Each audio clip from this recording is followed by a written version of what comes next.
What's going on, guys? Big OpTic here, coming at you with a technology video. And I know that you guys aren't used to seeing technology videos on my channel, but you know, unboxing reviews have always been a small passion of mine because it allows me to give you guys my opinion on a certain product that we use. And for the last week, I've been using my little cyclopish friend to the left of me, the LAGBUSTER.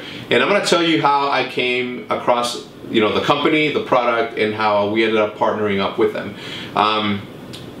So to give you a little bit of background on what caused me to look for a better router or modem, and that's not what I'm calling this thing, but it led me to that, so I figured I'd throw it in there.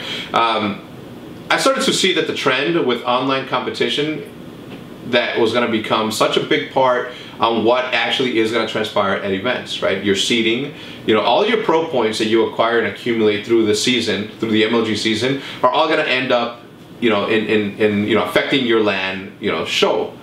So I decided to not be idle. I decided to be proactive about the problem that we were having, and as usual, you know, when you don't really understand a problem, you figure that if you throw money at the situation, it'll solve itself, and that's what I did. I upgraded the internet here in my house. I upgraded my modem by buying a more expensive one, and you know, in doing so, I finally said, you know what, this is going to be such a big deal that I better, you know, sit down and really do some research and find out what it is that causes a lag. Well, in looking for a better router, I came across this company called Seagent, which makes the product that I just mentioned, LAGBUSTER. And lag, as I found out by doing this amazing research, is not necessarily a bandwidth issue or a hardware issue. It is more of a networking issue. So picture your home as a hub, right? And picture everybody that's in your house using a device and taking internet from this device, right? Everybody's receiving information back and forth, or internet packets, as they're called. So whether it's your little sister on Skype, or whether it's your mom streaming, you know, whatever it is that she watches, or whether it's you live streaming to thousands of people and at the same time watching your stream, which is obviously intaking information from the stream and receiving internet packets while sending packets, right, to live stream it. And then on top of that, you're going to add on the fact that you're playing an online multiplayer, which it's live, right? And sometimes when it lags, it's pretty much, you know, your router and your modem not managing and prioritizing the internet packets accordingly. Obviously, you playing online and you playing against other people should take priority over everything else, because everything else is just information you're receiving, whether it's an email, whether there's an update on Skype going on, whether it's an update, whether it's Dropbox syncing your files. No matter what it is, all of this is affecting everything, right? And instead of prioritizing everything on an equal platform, you should be able to prioritize your online gaming, because, you know, you shooting at people is one thing, right? But for the internet packet that pretty much lets the internet know that you have shut somebody down, that is what's important, right? That's what causes you to shoot at someone and then not, you know, not deliver that information to the rest of the internet. And I've seen it a lot with sniping, right? There was times where I would shoot a bullet, and for 1 second the bullet didn't register, and then you would see the enemy fall. And I always said that was pretty cool, but it's pretty much that internet packet being stuck and not being prioritized and being sent out to the world or the internet.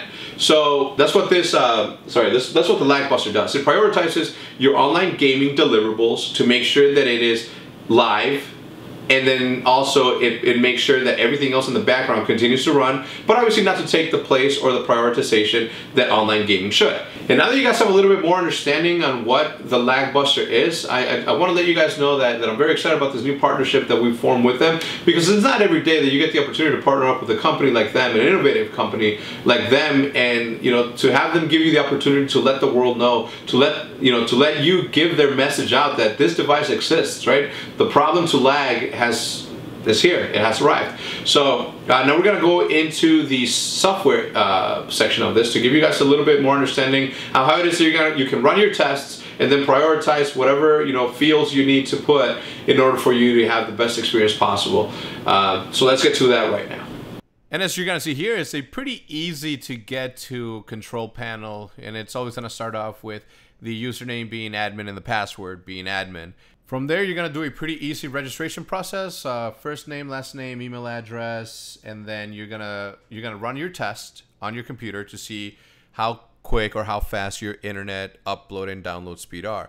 Once you have run that test, you're going to be able to determine how to adjust it in game. So what you're going to do is you're going to run the test, you're going to input the test, and then you're going to go through this period of testing to see what works best for you, as you're going to see here. Once you run your test on speedtest.net, then you're going to input it into the designated fields, and then from there you're going to pick Xbox, and then you're going to put, if you want, obviously this is all information that's optional and that you're going to choose to put on there or not, right? Ethernet cable, etc., etc. You're going to put your address, 123 Main Street. Just want to put on here just typical, addresses that you don't put on the internet. So once this is done, you're going to check for updates. I'm going to update it. It's going to tell you it's going to take 100 seconds. And once it's updated, you're going to have to re-log in using the same username and password, which is going to be obviously admin. And once you have inputted that information, you're going to get to the control panel of the actual LAGBUSTER, which is where you're going to see the main, control panel of what it is that you're going to be using. Once your computer's turned on, and as you're going to see here, you see two gears. The one on the right determines your connectivity to the internet. The one on the left, once you turn on your Xbox, which I don't have it turned on right now, that's where you're going to see how much allocated and designated bandwidth or managed bandwidth is going to be distributed to your Xbox. Right here, under countermeasure, you get to put in, the type of game that you want. And then again, once you test out the best possible combination for you guys, whether it's your kilobytes per second or your bandwidth for the game, whatever it is that you're going to be using, right? So your game timing in milliseconds and then your game bandwidth in kilobytes per second. Once you have done that, you go down to the bottom part of this, and then you're going to click edit, and then you're going to allocate, or you're going to designate each one of these tabs to a certain game. In this case, we're going to put Call of Duty on the first one, and just for argument's sake, we're going to give it 10 kilobytes per second, and then 110 kilobytes per second. So 10 milliseconds, 110 kilobytes. This is in no way inaccurate, designation of these particular fields. I'm just giving you the explanation of how this goes. All right. So for your second game, right, you're gonna put Minecraft PvP. Let's say you're playing an OpTic tournament where it's gonna be the usual 5v5, and you are gonna do that different. Since you're not going through your Xbox and then into your computer, or from your Xbox to your computer and then your modem, you're going to go directly from your computer to your modem, so there's going to be really no need for an extra one. So what you do there is you save this, right? And then you assign which one's going to be on. The second that one of them is highlighted white, that's when you know that particular one is turned on. As you see here, I messed it up here, but we're going to save it. We're going to designate it, and now Minecraft PvP is on because it's white. Right here, you're going to be doing the manual lag busting for you most advanced settings, and then right here is going to be the light intensity coming from your cyclopish friend, the LAGBUSTER itself, because I'm going to tell you, it is kind of bright. The rest of the stuff that you'll be seeing here is pretty self-explanatory. It is just command fields. At the top tabs, you're going to see update, gear, admin, and it's very self-explanatory. On the admin panel, you get to do the LAGBUSTER uses, whether it's on, off, or you want to put it in sleep mode, you want to change your password, you want to restart it, you want to go into the settings, factory defaults, etc., etc. Everything is pretty much an intuitive, easy-to-use software from the LAGBUSTER. So if you guys have any questions, please remember to leave them in the description below, and we'll go from there. And it's as simple as that, guys. You plug it in, you run your test on your connectivity, and then you figure out the best possible combination for you to have the best online experience possible. The only thing that you have to do now is figure out what to blame, because lag is no longer something that you can, put your lack of skill on, as I often did. And that's what I'll be doing for the rest of my afternoon, trying to figure out what I can blame now that lag isn't an issue. So next time, guys, as always, this has been OpTic. I'm out. Peace.